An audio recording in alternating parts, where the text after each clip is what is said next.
Hello दोस्तों, आप सबों का स्वागत है डी एजुकेशंस के यूट्यूब चैनल्स पे। हम सब पढ़ने वाले हैं आज साइंस का फिर से एक बेहतरीन सा टॉपिक्स जिसका नाम है गैसों के नियम।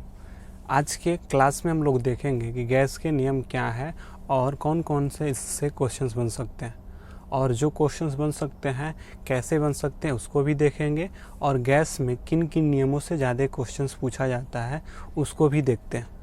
तो चलिए दोस्तों, देखते हैं आज की वीडियो में कि गैस के नियम को कैसे पढ़ते हैं और कौन कौन से गैस के नियम हैं। आज की क्लास में पढ़ने वाले क्या है, तो आज की क्लास में पढ़ने वाले हैं गैसों के कुछ नियम, जिनमें से कुछ गैस के नियम होंगे जिनमें से नाम होगा एक बॉयल का नियम, दूसरा होगा चार्ल्स का नियम, तीसरा होगा गैलुसॉक का नियम, और चौथा पढ़ने वाले हैं हम लोग कि अवोगाद्रो का नियम, पांचवा आदर्श गैस के नियम।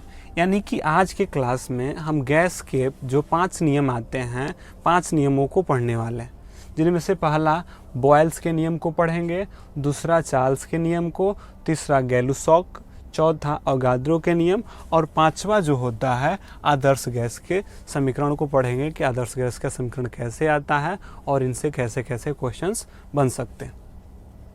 पहले समझते हैं कि गैस का नियम क्या है। गैस का नियम कहा जाता है कि गैस किन किन नियमों पे आधारित होता है, गैस की क्या प्रकृति होती है, उसको लेकर कुछ साइंटिस्टों ने कुछ नियम दिया था गैसों के विषय में। उन्हीं सब विषयों के जिसमें से देखने को मिलता है बॉयल्स का नियम, चार्ल्स का नियम, गैलुसॉक का नियम, आदर्श गैस नियम और जो अवोगाद्रो का नियम होता है, सब गैस की प्रकृति को देखते हुए बताया गया था। गैस की अगर बात कहा जाए तो पदार्थ की 3 अवस्थाओं में से गैस भी एक क्या है अवस्था। पदार्थ की 3 अवस्थाएं ठोस, द्रव और गैस। जो ठोस, द्रव और गैस है उन पदार्थ की 3 अवस्थाओं में जो मुख्य होती है उनमें से जो गैस होता है उनकी आज चर्चा करते हैं। गैस की अगर बात कहा जाए तो गैस में कुछ अणु जो गैस के होते हैं, जब पदार्थ की अवस्थाएं पढ़ेंगे हम लोग को तो पता होगा, जब पदार्थ की अवस्थाएं आगे क्लास में पढ़ेंगे कि पदार्थ की कौन कौन सी अवस्थाएं होती हैं, तो जहाँ ठोस में देखते हैं कि सभी के अणु पास पास एक दूसरे से बंधे होते हैं, उनके बीच जो अणुओं का जो आकर्षण बल होता है काफ़ी मजबूत होता है। उसके बाद द्रव के और सबसे कम जो होता है अणु, गैसों के अणु का जो होता है वे सबसे कम होता है। तो गैस की जो प्रकृति है उस आधार पे क्या किया गया कि गैस के कुछ नियम दिए गए। जो गैस के नियम इसलिए दिए गए कि गैस कैसे काम करता है इनके नियम को बताया गया। कभी क्या होता है कि बोलेगा कि ताप कांस्टेंट कर दिया जाए, तो बताइए कि दाब और आयतन में क्या रिलेशन है। जब किसी गैस को, कोई गैस है उसके ताप को नियत कर दिया जाए, नियत करने का मतलब कि ताप को कांस्टेंट कर दिया जाए, तब पूछेगा कि दाब और आयतन पे क्या प्रभाव पड़ेगा, इन दोनों के बीच रिलेशन को बताइए। कभी कह देगा कि दाब दे देगा, यानी कि कहेगा कि गैस का दाब जो है नियत है, तो बताइए कि आयतन और ताप पर क्या प्रभाव पड़ेगा, इन दोनों के बीच रिलेशन पूछेगा। या आयतन को कांस्टेंट कर देगा और दाब और तापमान को पूछेगा कि बताइए कि दाब और ताप में क्या रिलेशन है। या दाब और ताप मतलब कि ताप को भी और दाब को भी, यानी कि टेम्परेचर्स को भी और दाब को भी, दोनों को कभी कांस्टेंट करके कभी पूछता है कि बताइए कि गैस के अणुओं के बीच और आयतन के बीच क्या रिलेशंस है। यानी कि जो गैस के रिलेशंस होता है उन रिलेशनों को दर्शाया गया है, यानी कि रिलेटिव को दर्शाया गया है कि क्या क्या होता है। यानी कि दाब का रिलेशन, जब दाब को कांस्टेंट कर दे तो ताप और आयतन के बीच जो रिलेशन बताया उसको कौन सा नियम कहेंगे।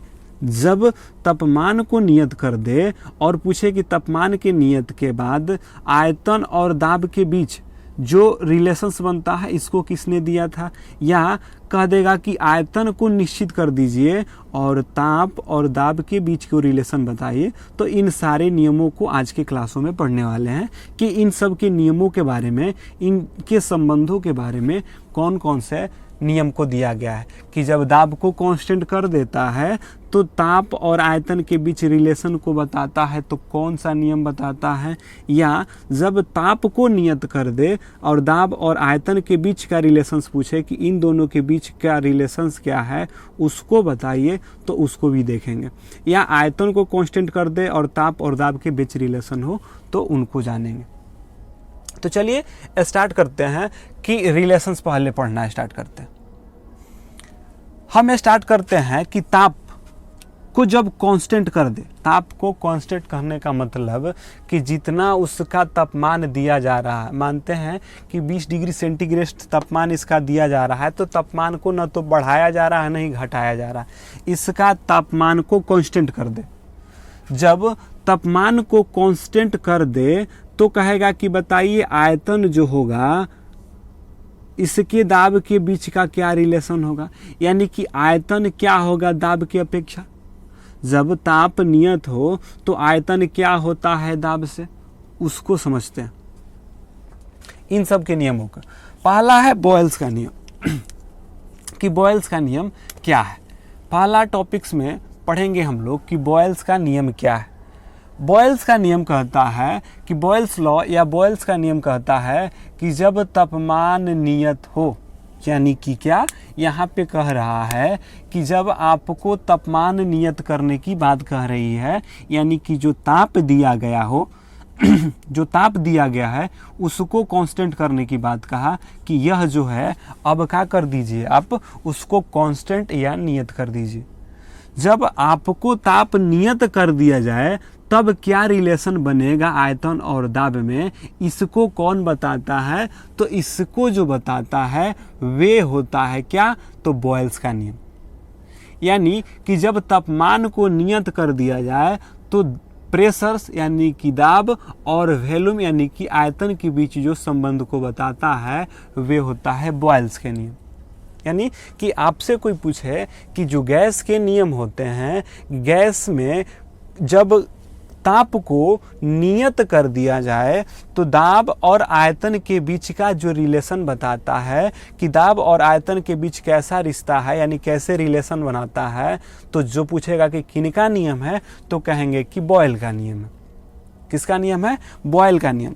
बॉयल का नियम कहता है कि जब किसी गैस के तापमान को नियत कर दिया जाए, जब किसी गैस का मतलब कि यह है क्या है, गैस के अणु है, इस गैस के अणु का तापमान नियत कर दिया जाए तो आयतन और दाब जो होता है इनके बीच रिलेशन कैसा होता है, तो कहता है कि जो आयतन होता है जब तापमान को नियत कर दिया जाए तब आयतन जो होता है उसके प्रेशर्स के क्या होते हैं, व्युत्क्रमानुपाती होता है।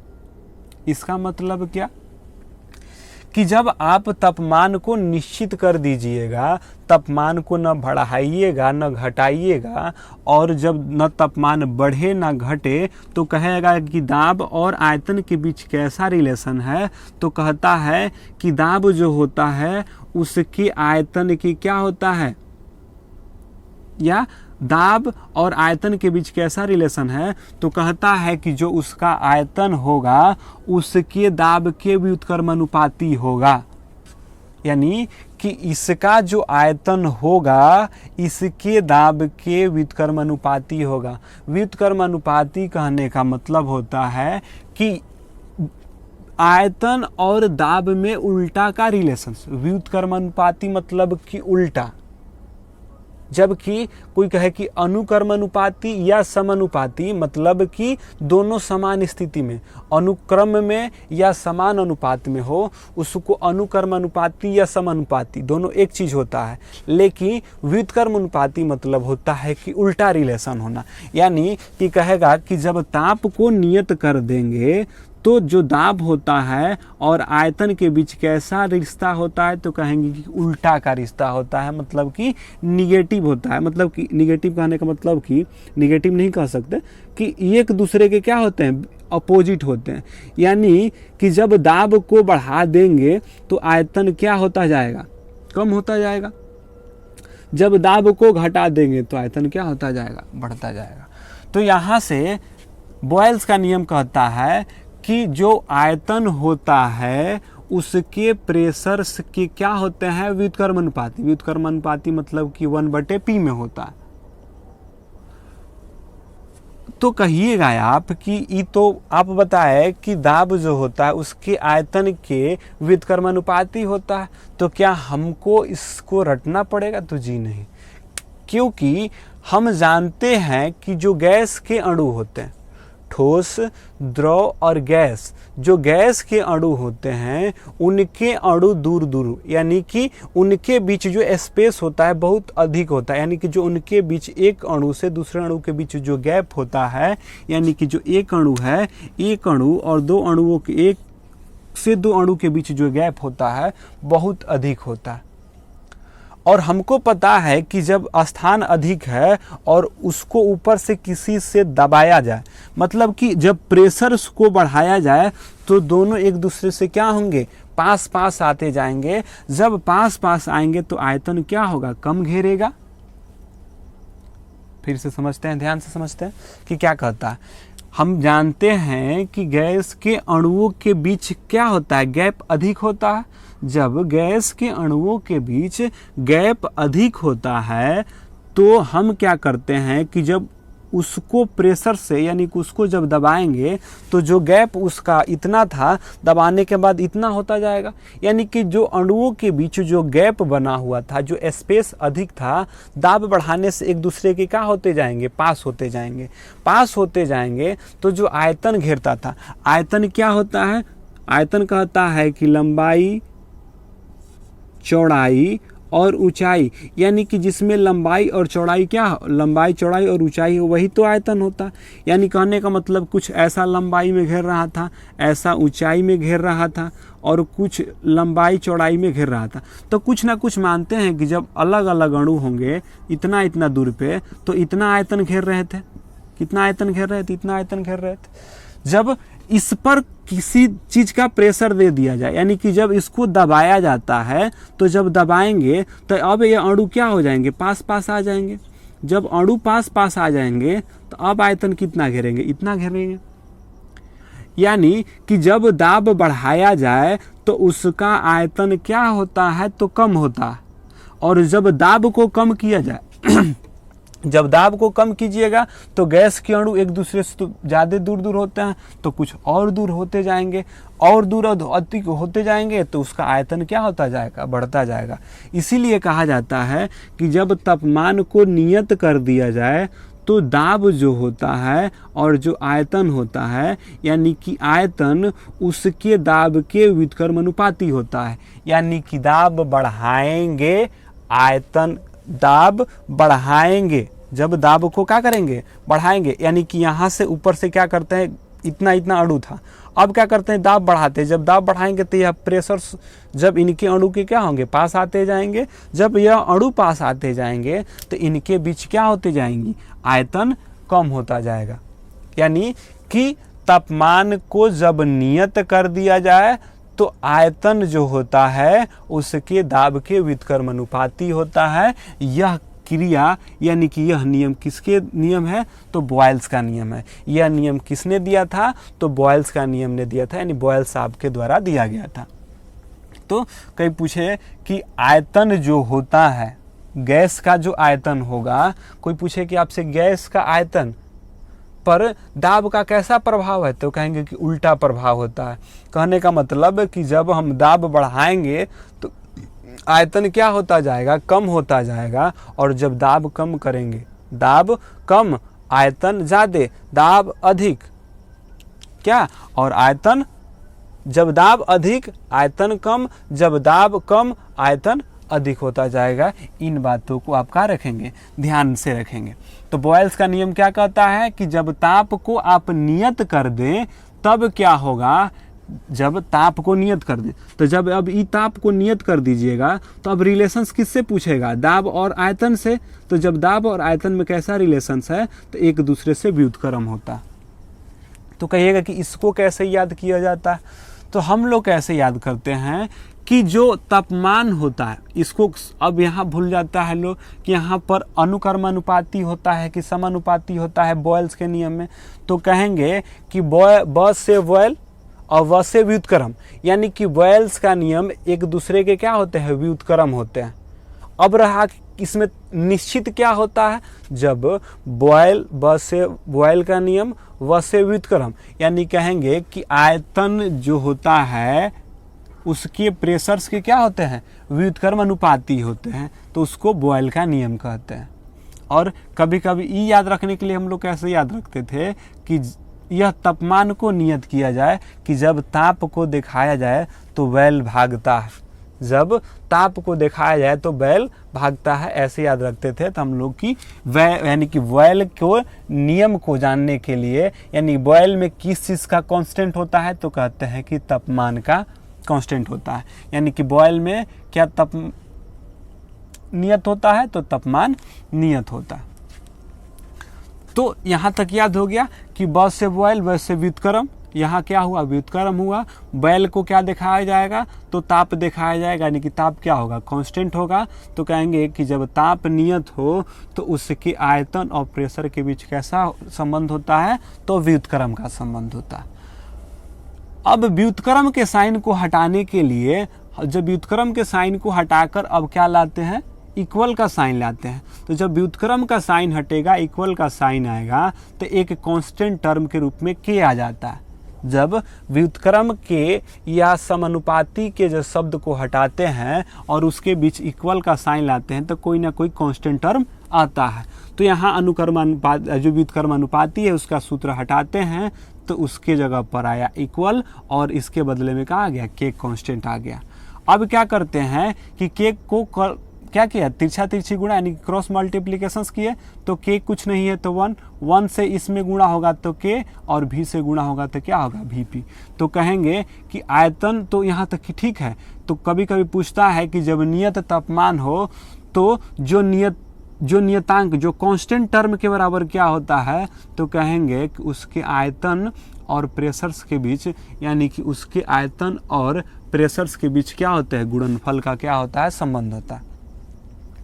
जो कांस्टेंट टर्म होगा, इस बार का ग्रुप डी में यही पूछा हुआ था कि बताइए कि नियत बराबर क्या होता है, यानी कि जो नियतांक जो होता है, जो कांस्टेंट टर्म इसके लिए आया था, तो कहेंगे कि के बराबर VP। यहाँ तक क्लियर हो गया होगा। अब इसको देखते हैं, ई कैसे आया, V1 बटे में V2 बराबर P2 बटे में P1, इसी को लेकर आया है। अगर कहा कि ई तो एगो गैस का था, जब एक गैस था तो उसका आयतन कुछ और था, V1 था। जब एक गैस था, कोई एक गैस था, क्या था, कोई एक गैस था। कहाँ लिखते हैं, यहाँ लिख लेते हैं।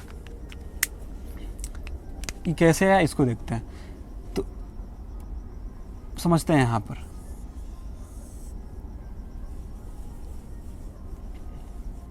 देखिए ई कैसे आया, तो यहाँ के बराबर VP कैसे आया, तो यहाँ से के तिरछा तिरछी गुणा करके और VP लाए, तो के बराबर VP। तो यह एक के का मान है, यानी कि एगो जब कांस्टेंट टर्म था तो VP था, मानते हैं K1 का था तो V1 VP था। वहीं K2 होता तो क्या होता, V2 VP होता, V2 P2। K3 होता तो क्या होता, V3 P3 होता, यही तो होता। जब ऐसे रिलेशन आता तो क्या करेंगे, एक दूसरे के पास रखते। तो अब देखिए, अगर मानते हैं कि दो टर्म को उठाते हैं, इसको मिटा देते हैं, इसको लेते हैं, तो क्या V1 बटे में V1 P1, क्योंकि ई भी कांस्टेंट टर्म है, तो V1 P1 बराबर, क्योंकि दोनों जब के ए भी है और के ए भी है, तो जब के बराबर इतना तो के बराबर इतना, तो क्या इतना बराबर इतना नहीं लिख सकते हैं, तो V2 बटे में P2 V2 इंटू P2। अब क्या करते हैं कि V वाले को एक तरफ और P वाले को एक तरफ करते हैं, तो जो V1 है इधर ही रहने देते हैं और V2 को इंटू से इधर लाएंगे, तो क्या हो जाएगा, V1 इधर रहता है और P2 को क्या करते हैं, इधर से लाते हैं, तो क्या हो जाएगा, V2 को, तो V2 और यहाँ पर P2 तो था ही था और P1 यहाँ से आ गया। देखिए तो क्या आ गया कि नहीं आ गया, V1 बटे में V2 बराबर P2 बटे में P1 आया। तो कैसे आया इसको भी हमने देखा कि क्या किए, जब ई 2 गो हुआ वैसा ही 3 गो होता तो क्या करते, 3 गो होता तो फिर इसी प्रकार से आगे बढ़ता जाता, V1 V2 V1 बटे में V2 बराबर P2 बटे में P1 डॉट डॉट इसी प्रकार बढ़ाते रहेंगे। तो यहाँ तक ये भी समझ लिए होंगे। इसको अब क्या करते हैं, मिटाते हैं। तो यहाँ तक क्लियर हो गया होगा। अब आगे बढ़ते हैं। यहाँ क्या था, तो कहा गया कि बॉयल साहब का नियम कहा कि जब तापमान को आप क्या करिए, निश्चित कीजिएगा, तो जो आयतन होता है उसके दाब के व्युत्क्रमानुपाती होता है। भी से क्या किए कि भी से अब यहाँ से कांस्टेंट जो यहाँ पे जो व्युत्क्रमानुपाती का साइन था उसको हटा के इक्वल का साइन लाए। इक्वल के साइन लाने के लिए यहाँ पर कांस्टेंट टर्म के रूप में के लाए। तो के इक्वल टू के यहाँ लाए, तिरछा तिरछी गुणा किए तो के इक्वल टू वी पी। के जब एक के था तो ऐसा होगा, तो 2 के होगा, यानी कि 2 नियतांक होगा तो क्या होगा, तो V1 बटे में V2 बराबर P2 बटे में P1 आया। यहाँ तक सबको समझ में आ गया होगा। अब आते हैं आगे। यहाँ से कोई पूछे कि बताए V क्या है, तो V कहेंगे कि क्या, आयतन है। V फॉर वॉल्यूम आयतन, P फॉर क्या है, तो P फॉर दाब यानी कि प्रेशर, और K फॉर क्या है, तो नियतांक है, यानी कि एक कांस्टेंट टर्म के रूप में इसका प्रयोग किया गया है। अब आते हैं आगे। ये क्या लिखे हुए हैं, तो कहेंगे कि हमको एक चीज का पता होगा कि घनत्व बराबर क्या होता है। आप सबको पता होगा कि घनत्व बराबर यानी कि डेंसिटी बराबर मास अपॉन में वॉल्यूम, यानी कि द्रव्यमान बटे में आयतन होता है। यानी कि घनत्व क्या होता है, तो द्रव्यमान बटे में आयतन। घनत्व कहते हैं कि इकाई आयतन में उपस्थित जो द्रव्यमान होता है वही क्या होता है, घनत्व होता है। तो घनत्व बराबर द्रव्यमान बटे में आयतन, यानी कि D इक्वल टू m/v होता है। तो क्या हम आयतन हमको निकालना होगा, तो घनत्व को यहाँ और यहाँ तिरछा तिरछी अगर करें तो घनत्व यहाँ आ जाएगा, तो आयतन यहाँ। तो आयतन इक्वल टू द्रव्यमान बटे में घनत्व। कहिएगा ई कैसे होगा रे मास्टर, तो इसको समझते हैं। क्या D इक्वल टू am/v हुआ, हमको निकालना है V का मान, इसके नीचे कुछ नहीं है, तो यहाँ से गुणा करेंगे तो VD बटे बराबर m। हमको V का मान निकालना है, तो क्या V बराबर m/d लिख सकते हैं कि नहीं लिख सकते, तो लिख सकते हैं। तो यही क्या किए कि V बराबर m/d कर दिए, यानी कि आयतन बराबर द्रव्यमान बटे में घनत्व। जब घनत्व बराबर द्रव्यमान बटे में आयतन हो सकता है, तो क्या आयतन बराबर द्रव्यमान बटे में घनत्व नहीं हो सकता है, दम हो सकता है। तो यहाँ से देख लिए। अब कहिएगा कि इसका क्यों जरूरत पड़ा, ऐसे क्यों करना, या घनत्व क्यों लाए। तो घनत्व के और जो प्रेशर्स है, घनत्व और प्रेशर्स के बीच को संबंध दर्शाने के लिए जो है हम घनत्व और जो प्रेशर है, यानी कि यह जो दाब था, कौन सा, यह जो दाब था, अब आयतन के बीच नहीं, हम घनत्व के बीच के रिलेशंस को दर्शाने के लिए हम घनत्व के सूत्रों को क्या किए हैं, यहाँ पे लाए हैं। अगर कोई पूछ दे कि दाब और घनत्व में कैसा संबंध है, उसके लिए लाए हैं। तो यहाँ से क्लियर हो गया। तो V इक्वल टू m/d पता हो गया।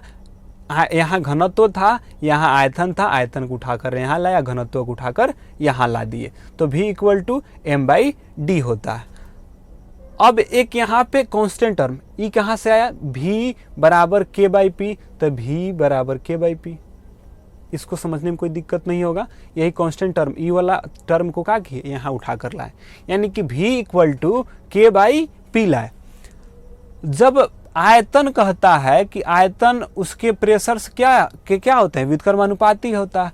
तो अब इस आयतन के जगह पर हम क्या द्रव्यमान बटे में घनत्व लिख सकते हैं, दम लिख सकते हैं, क्योंकि इस आयतन के बराबर द्रव्यमान बटे में घनत्व तो होता ही है। जब आयतन के बराबर द्रव्यमान बटे में घनत्व हो सकता है, तो क्या हम इक्वल के इस साइड में V के जगह पर हम क्या द्रव्यमान बटे में घनत्व लिख सकते हैं, तो दम लिख सकते हैं। तो लिख दीजिए। अब क्या करते हैं कि द्रव्यमान बटे में घनत्व, इस V के जगह पर हम क्या किए अब कि द्रव्यमान बटे में घनत्व लिखे। द्रव्यमान बटे में घनत्व कहाँ से आया, तो यहाँ से आया। E कहाँ से आया, तो यहाँ से आया। क्योंकि घनत्व द्रव्यमान बटे में आयतन, आयतन बराबर द्रव्यमान बटे में घनत्व। इस घनत्व को क्या किए, जो आयतन था इसके बदले में ई लिखा गया है, तो इसके बदले में हम क्या कर सकते हैं, इसके बदले में ई लिख लेते हैं। मतलब यह भी क्या है, आयतन बराबर के बाई पी। अब शॉर्ट में करते हैं, यानी कि एम बाई डी बराबर के बाई पी, तो गुणा करते हैं M by D equal to K by P. यहां तक समझ में आया होगा, नहीं समझ में आया तो फिर से समझते हैं, ज़्यादा माथापेची नहीं करना, ध्यान से फिर से समझते हैं क्या हुआ। यहाँ तक तो सबको समझ में आ गया, यहाँ तक बहुत हुआ। इसको भी समझ में आया होगा कि घनत्व बराबर होता ही है द्रव्यमान बटे में आयतन। अब आयतन को निकालने के लिए क्या किए कि आयतन को, आयतन बराबर द्रव्यमान बटे में घनत्व होता है, तो द्रव्यमान बटे में घनत्व। अब क्या किए कि इस आयतन के जगह पे, भी तो आयतन ही है, इसके जगह पर हम क्या किए कि इसको रख दिए। देखिए इसके बदले में ई रख दिए और इसको जैसे के तैसे उठाकर यहाँ पे रख दिए। अब क्या किए कि इसको इसमें गुणा किए और इसको इसमें गुणा किए। जब द्रव्यमान को प्रेशर के साथ गुणा किए तो पी एम बराबर क्या हुआ, डी के। पी एम बराबर डी के। तो अब हमको यहाँ प्रेशर्स को निकालना है, तो कहेंगे क्या, P बराबर डी के बाई एम लिख सकते हैं। डी के बाई एम कहने का मतलब कि जो दाब होता है उसके द्रव्यमान, दाब जो होता है इसके घनत्व और यह क्या है, नियतांक होता है और के बीच के बराबर होता है। तो यहाँ से रिलेशंस कैसे निकला, तो कहेंगे कि जो घनत्व होता है, घनत्व और जो प्रेशर्स के बीच, घनत्व और प्रेशर्स के बीच कैसा रिलेशंस है, तो कहेंगे कि घनत्व और प्रेशर्स के बीच जो है, घनत्व और प्रेशर्स के बीच समानुपाती का, मतलब कि घनत्व बढ़ेगा तो प्रेशर्स भी क्या होगा, बढ़ेगा। घनत्व बढ़ेगा तो प्रेशर भी बढ़ेगा, और जब घनत्व कम होगा तो प्रेशर्स भी क्या होगा, कम होगा। इन सब क्या होगा, एक जैसा का टर्म के रूप में हम प्रयोग कर सकते हैं।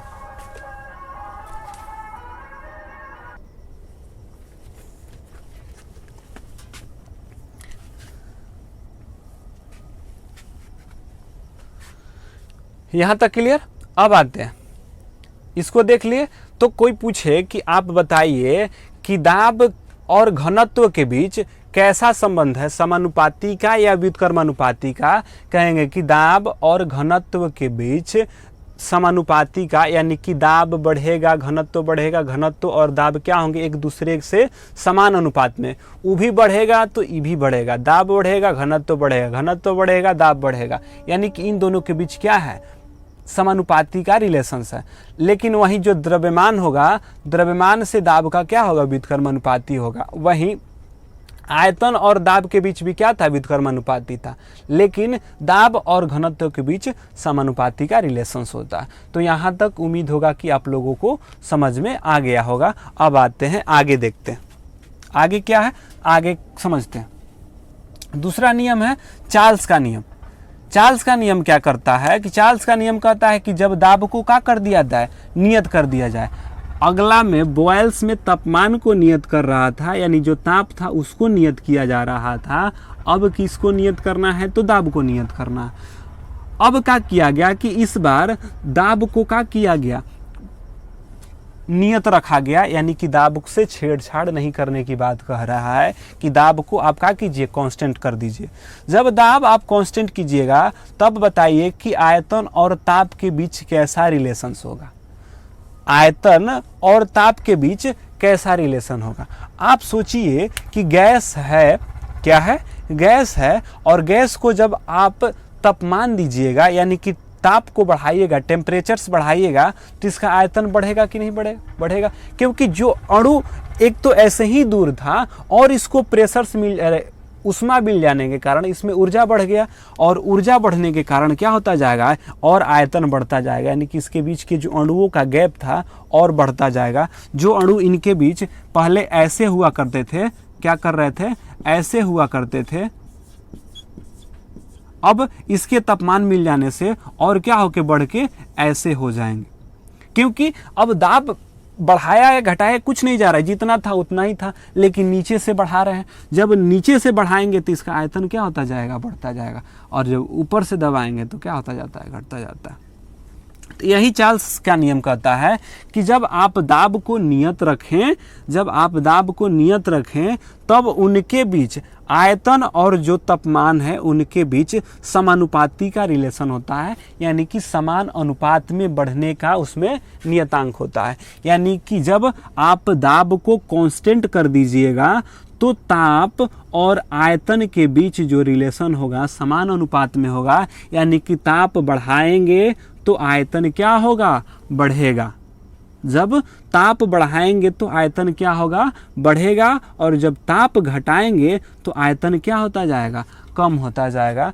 तो यह जो नियम कहलाता है, यह जो नियम कहलाता है, यह जो नियम होता है, इसको हम किसका नियम कहते हैं, तो इसको हम चार्ल्स का नियम कहते हैं।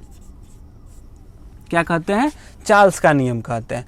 और जब इसका बीच यानी कि इन दोनों के बीच का जो नियम बताया रहा था, इसको क्या बोल रहे थे, तो बॉयल्स का नियम बोल रहे थे।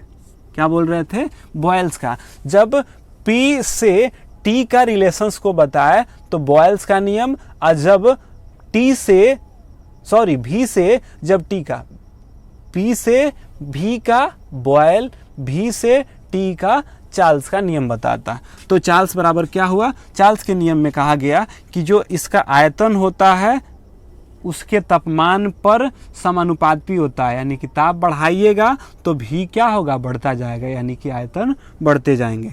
अब क्या किया गया कि इस समानुपाती के साइन को हटा है तो आया इक्वल का साइन, और इस समानुपाती के बदले में एक नियतांक टर्म लाए। क्या लाए, तो के लाए।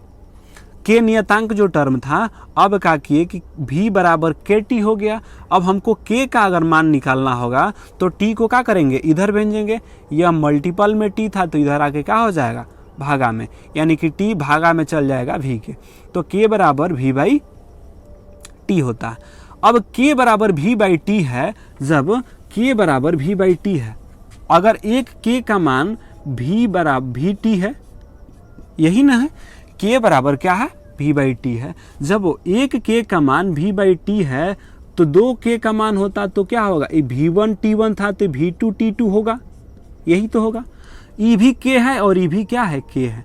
तो क्या हम दोनों को बराबर लिख सकते हैं, v1 बटे में t1 बराबर v2 बटे में t2, v1 बटे में t1 तो v2 बटे में t2, तो v1 बटे में t1 तो v2 बटे में t2। तो क्या हम इसको लिख सकते हैं कि नहीं, देखिए तो बात हो गया। ई भी एक का मान था तो जैसा का तैसा, फिर v1 बटे में v2, क्या गलती हो रहा कहीं, v2। अब क्या किए कि दोनों का बराबर करेंगे, यहाँ से फिर से देखते हैं एक बार, फिर से रुक जाइए।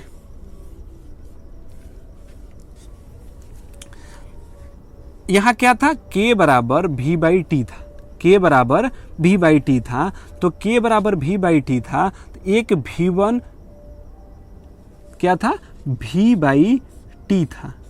एक जब निकालेंगे यह v1 और t1 था, और दूसरा जो होगा v2, एक k का मान, और एक जो k का मान होगा वो क्या होगा, v2 बाई t2।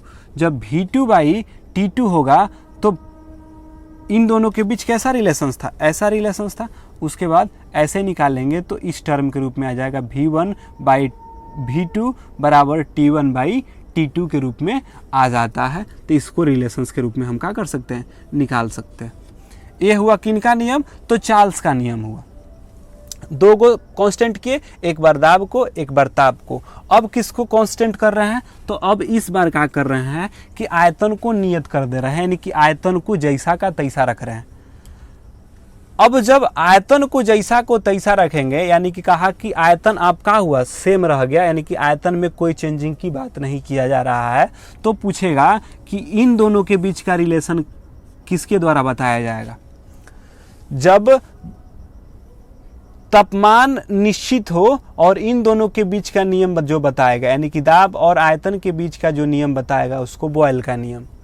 जब दाब को कांस्टेंट कर दे, आयतन और ताप के बीच का जो नियम बताया उसको चार्ल्स का नियम, और इस बार आयतन को बंद कर दिए, यानी कि आयतन को जैसा का तैसा रख दिए, और दाब और आयतन के बीच का जो नियम बताए, जब आयतन नियत हो और दाब और ताप के बीच, दाब और ताप के बीच जो नियम बताए उसको क्या बोलते हैं, तो गैलू-सॉक का नियम। किसका नियम बोलते हैं, तो गैलू-सॉक का नियम।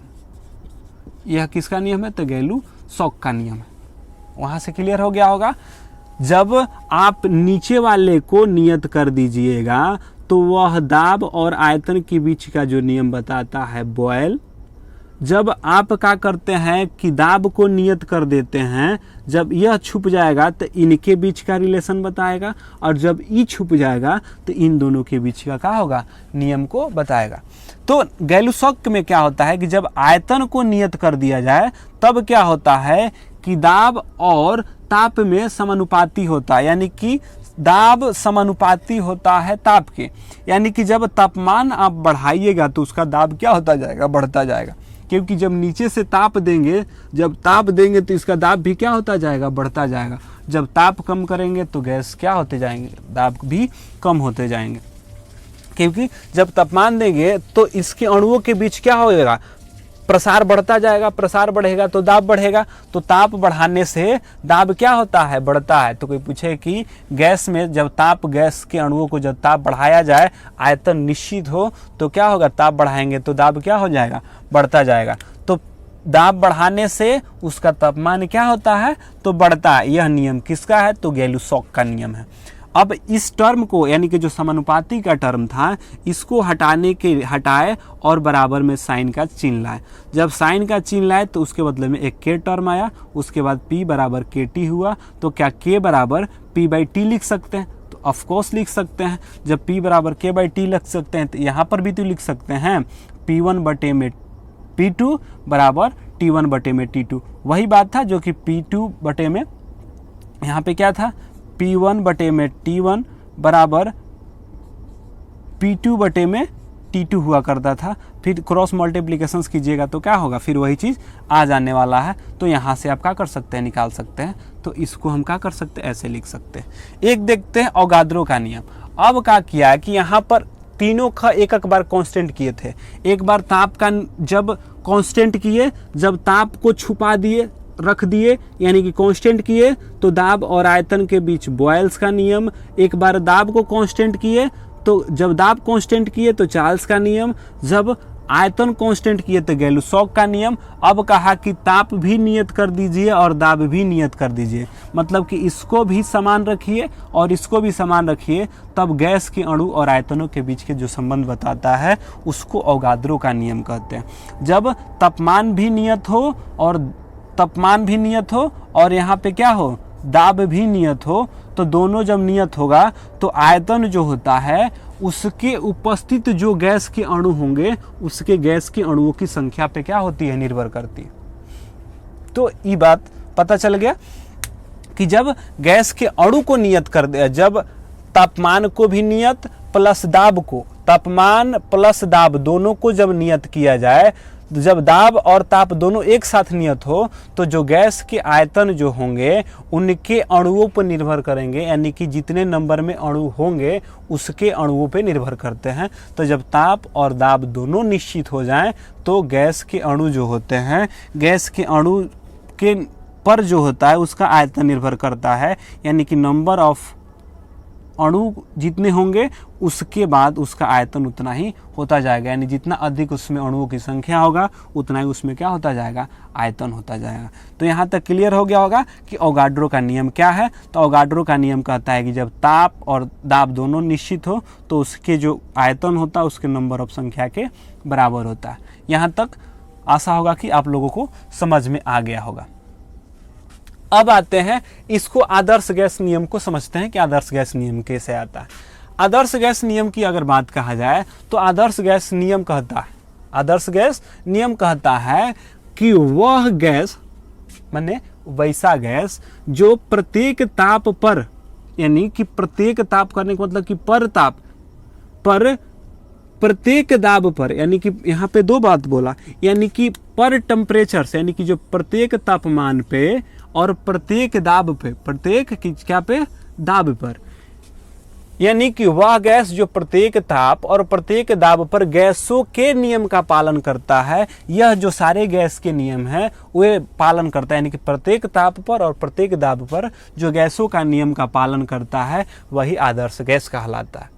फिर से, प्रत्येक ताप पर प्रत्येक दाब पर जो गैस गैसों के नियम का पालन करता है उसे आदर्श गैस कहते हैं। अब आदर्श गैस का समीकरण कैसे आता है उसको देखते हैं। भी और 1/P में, यहाँ पे देखिए क्या चीज छुप रहा है, भी पी टी क्या होता है, भी क्या यहाँ पर है, एक है भी पी टी, यहाँ पे क्या छूट रहा है, टी, यानी कि तापमान कांस्टेंट होगा। जब तापमान कांस्टेंट होगा तो किसका होता है, ताप दिखाते हैं बैल को, तो यानी कि तापमान भी आयतन जो होता है उसके दाब के व्युत्क्रमानुपाती होता है। यह किसका नियम है, बॉयल्स का नियम है। यहाँ देख सकते हैं कि यह कहाँ से है, यहाँ से भी व्युत्क्रमानुपाती 1/P, यहाँ से एक नियम को लाए। दूसरा नियम कहाँ से उठाए, चार्ल्स का नियम, भी समानुपाती टी, भी समानुपाती टी, चार्ल्स का नियम। और तीसरा कहाँ से उठाए, तो जो अवोगाद्रो का नियम होता है, भी इक्वल टू एन, भी इक्वल टू एन। अब कहिएगा कि इस सारे नियम को कहाँ उठाए, तो सब में देख रहे हैं कि सब में क्या है, भी तो है। जब भी व्युत्क्रमानुपाती 1/P है, इसको उठाए, भी समानुपाती टी, चार्ल्स का नियम, और भी समानुपाती एन, एन नंबर ऑफ संख्या जो है अवोगाद्रो का नियम होता है। जब सब भी है और साइन है तो क्या हम 1/P बराबर T/1, यानी कि T के नीचे कुछ नहीं तो 1 तो लिख ही सकते हैं, या नहीं भी लिखे तो काम चल जाएगा, n/1। अब क्या हुआ कि इस समानुपाती को वैसे ही रहने दिए और ऊपर का गुणा किए ऊपर, यानी कि Tn, और नीचे क्या बचा, P। इस कांस्टेंट टर्म को हटाए, क्या किए, भी जो कांस्टेंट टर्म था समानुपाती का या व्युत्क्रमानुपाती, समानुपाती किसका, तापमान और नंबर ऑफ मोल्स का, व्युत्क्रमानुपाती किसका, तो प्रेशर्स का। अब इसको हटाए, तो इसके हटाने के लिए इसको जब हटाए तो यहाँ से क्या मिल गया, भी equal to N R. R कैसे आया, तो जब इसके बदले में जो यह हटा था कांस्टेंट टर्म के रूप में क्या यहाँ पे आया, आर आया। एन और टी तो पहले से ही था, एन और टी पहले से था, आर कैसे आया, तो इस कांस्टेंट टर्म को हटाने के बाद क्या है, आर आया, ऑलरेडी पी था ही था। अब क्या किए, तिरछा तिरछी गुणा किए, तो तिरछा जब तिरछी गुणा किए तो पी भी बराबर क्या हुआ, NRT। तो पी भी बराबर NRT ही तो क्या होता है, आदर्श गैस का समीकरण होता है। तो कहिएगा कि हाँ, तो आदर्श गैस का समीकरण कैसे आया, तो कहेंगे कि बॉयल्स का नियम, चार्ल्स का नियम और अवोगाद्रो के नियम को जब संयुक्त कर दिया जाता है, यानी कि जोड़ दिया जाता है, उन सारे नियमों से मिलकर आदर्श गैस कहता ही है कि वे सारे नियमों को क्या करता है, पालन करता है। गैसीय नियम को पालन करे वही आदर्श गैस क्या होता है, समीकरण होता है। आदर्श गैस कैसे आया, तो देखिए कि बॉयल्स के नियम, चार्ल्स का नियम और अवोगाद्रो के तीनों को जोड़े और उसके बाद क्या हुआ, पीवी बराबर NRT आया। कोई पूछे कि भी क्या है, आयतन है, एन क्या है, नंबर ऑफ गैसों की संख्या, यानी कि एन जो गैसों की अणु जो है वे है, और आर क्या है, गैस नियतांक है, टी फॉर तापमान, पी फॉर प्रेशर। यह सारे की क्रिया का हुआ, तो पीवी बराबर NRT। यह आदर्श गैस समीकरण हुआ। तो यह कुछ क्या थे, गैस के नियम थे। यह कुछ 4-5 जो हैं ये सारे के सारे क्या है, गैस के नियम है। सारे के सारे गैस के नियम में क्या क्या देखे, एक बार फिर से रिकॉल कर लेते हैं। पहला देखे बॉयल्स का नियम, ब फॉर बॉयल्स, ब फॉर व्युत्क्रम, यानी कि बॉयल से व्युत्क्रम, यानी कि जो बॉयल होगा उसमें व्युत्क्रम का संबंध होगा, बाकी सब में समानुपाती का, यानी कि अनुक्रमण या समानुपाती का संबंध होता है। सिर्फ बॉयल में ही व्युत्क्रम का संबंध होता है। बॉयल में क्या नियत रखा जाता है, तो टी कैसे कहेंगे कि बैल को ताप दिखाने पर भागता है, यानी कि तापमान को, बैल जो होगा उसमें तापमान को रखा जाएगा कांस्टेंट। तो कहेंगे कि बॉयल के लिए तापमान कांस्टेंट है। जब तापमान कांस्टेंट होगा तो आयतन और उसके प्रेशर्स के बीच व्युत्क्रमानुपाती का संबंध होगा। चार्ल्स में दाब को कहते हैं ना चल दबा के, चल दबा के, मतलब कि चार्ल्स में क्या नियत रखेंगे तो दाब को नियत रखेंगे। तो जो चार्ल्स होता है उसमें दाब को जब नियत रखे तो भी और टी के बीच संबंध क्या हुआ, समानुपाती का हुआ। गैलूसॉक में क्या किया गया कि इसमें आयतन को कांस्टेंट कर दिया गया। गैलूसॉक में आयतन को नियत किया गया तो वह पी और टी के बीच के संबंध को बताया। वहीं अवोगाद्रो में क्या किया गया, तापमान और दाब दोनों को कांस्टेंट किया तो भी और एन के बीच का संबंध बताया। और जो आदर्श गैस समीकरण था वे क्या बताया, तो बॉयल्स का नियम, चार्ल्स का नियम और अवोगाद्रो के नियम, इन तीनों के जोड़कर क्या हुआ, पी बराबर nRT हुआ। यहाँ से समझने का अगर प्रयास करें तो कहेंगे कि जब ताप को नियत किया जाए, तो जब ताप नियत कीजिएगा तब इन दोनों के बीच का संबंध बताएगा। तो जो ताप नियत होगा, दाब और आयतन के बीच का जो संबंध बताए बॉयल का, तो दाब और तापमान के बीच कैसा संबंध है, तो व्युत्क्रम कौन देगा, बॉयल देगा। तो बॉयल का अब क्या किया गया कि दाब को कांस्टेंट किया गया तो आयतन और तापमान के बीच का संबंध जो बचाया उसको चार्ल्स का कहते हैं। और फिर क्या किया गया कि आयतन को कांस्टेंट किया गया तो दाब और ताप के बीच का संबंध बताया गैलूसॉक का। और जब दोनों का संबंध खत्म कर दिया गया तो गैस और अणुओं के बीच का जो संबंध बताया, गैस और अणुओं के बीच को जो संबंध बताया उसको कौन सा नियम कहते हैं, तो उसको अवोगाद्रो का नियम कहते हैं। अवोगाद्रो का नियम कहते हैं। ये सारे के सारे क्या है, नियम है। तो आज हमने गैस का नियम को पढ़ा और गैस का नियम में ये सारे क्वेश्चन यहाँ से बनते हैं। तो वीडियो कैसा लगा ये सब आप जो लास्ट में कमेंट बॉक्स में ज़रूर टाइप करें और लिखें कि क्या इसमें दिक्कतें आई और क्या क्या इसमें परेशानियाँ आ रही है। तो थैंक यू दोस्तों, आप सब इतना देखें, इतना लास्ट तक वीडियो देखने के लिए थैंक यू। और क्या क्या इसमें और सुधार की गुंजाइश है ये सारे आप कमेंट में ज़रूर लिखें। वीडियो को देखें तो लाइक करें, शेयर करें एंड सब्सक्राइब करें।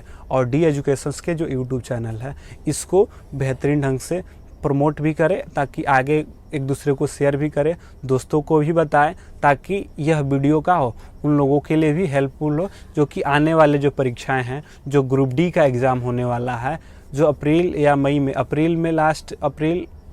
अप्रैल के जो मध्य में होने वाला है, उन सब को भी इनसे हेल्प मिल सके। तो इसको ज़्यादा से ज़्यादा शेयर करें और इस चैनल जो डी एजुकेशंस का चैनल है उसको सब्सक्राइब भी करें। तो थैंक यू दोस्तों, आप सब को देखने के लिए थैंक यू।